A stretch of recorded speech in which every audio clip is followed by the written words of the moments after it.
अब्बास अंसारी को SP candidate बताने पर निशाना साधा है। कहा कि ओपी राजभर का कोई भरोसा नहीं है। ओपी राजभर को मूर्ख और धूर्त बताया है। तो बड़ी खबर है मऊ से, अनिल राजभर का ओपी राजभर पर निशाना बांदा से लेकर पंजाब तक घूमते थे ओपी राजभर। मुख्तार अंसारी की गाड़ी में घूमते थे। ओम प्रकाश राजभर, अनिल राजभर की तरफ से बड़ा हमला बोला गया है। अनिल राजभर ने ओपी राजभर पर गंभीर आरोप लगाए।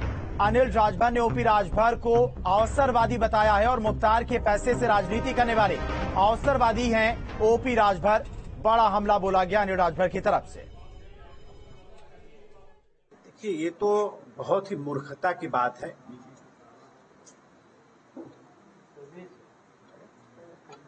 और धूर्तता की बात है। जिस बात को पूरा जनपद जानता है, पूरे पूर्वांचल जिस बात को जानता है, जिसको पूरा प्रदेश जानता है, जिसको पूरा देश जानता है, जिसकी गाड़ी में बैठकर आप घूम रहे हैं, जिनको चुनाव में खुलेआम समर्थन कर रहे हैं, जिनको लड़ा रहे हैं, और जनता के नजर में, आंख में धूल झोंकने की मूर्खता, ये आपकी धूर्तता को ही प्रमाणित कर रही है।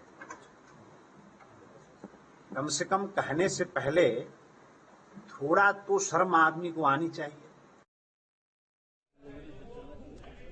और केंद्रीय रेल मंत्री अश्विनी वैष्णव का बयान, देवबंद में बीजेपी की जड़ें बहुत मजबूत हैं। इस बार देवबंद में बनेगा भाजपा का चेयरमैन। आगामी चुनाव में बीजेपी की जीत होगी। रेल मंत्री की तरफ से यह बड़ा बयान सामने आया है। टोली बनाकर काम करे कार्यकर्ता, रेल मंत्री की तरफ से ये निर्देश तमाम कार्यकर्ताओं को दिए गए हैं। सहारनपुर जनपद में 2 दिवसीय दौरे के दौरान देवबंद पहुंचे केंद्रीय रेल मंत्री अश्विनी वैष्णव ने मंडल अध्यक्षों और मंडल प्रभारी के साथ साथ मंडल महामंत्रियों की बैठक ली है। उन्होंने कार्यकर्ताओं में जोश भरा है। लोकसभा और विधानसभा संचालन समिति की बैठक में रेल मंत्री ने कहा कि देवबंद में बीजेपी की जड़ें बहुत मजबूत हैं। आगामी सभी चुनाव में यहां से बीजेपी ही विजय होगी। वहीं मां बाला सुंदरी देवी के नाम से स्टेशन का नाम रखे जाने के सवाल पर केंद्रीय रेल मंत्री ने कहा कि राज्य सरकार से इसको लेकर चर्चा करनी पड़ेगी। कहा कि सबसे महत्वपूर्ण रेलवे स्टेशन का डिजाइन है।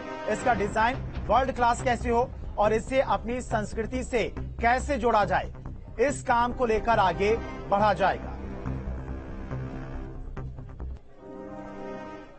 Greater Noida Yamuna express way के 0 पॉइंट पर भारी संख्या में महापंचायत में पहुंचे भारतीय किसान यूनियन के कार्यकर्ता प्राधिकरण से अपनी मांगों को मनाने के लिए 1 हफ्ते का समय दिया है और समय बीत जाने के बाद किसानों ने महापंचायत शुरू की है। मौके पर भारी पुलिस फोर्स भी मौजूद है। तो ये ग्रेटर नोएडा की तस्वीरें हैं जहां पर किसान भारी संख्या में अपनी मांगों को लेकर पहुंचे हुए हैं। प्राधिकरण को 1 हफ्ते का समय उनकी तरफ से दिया गया है।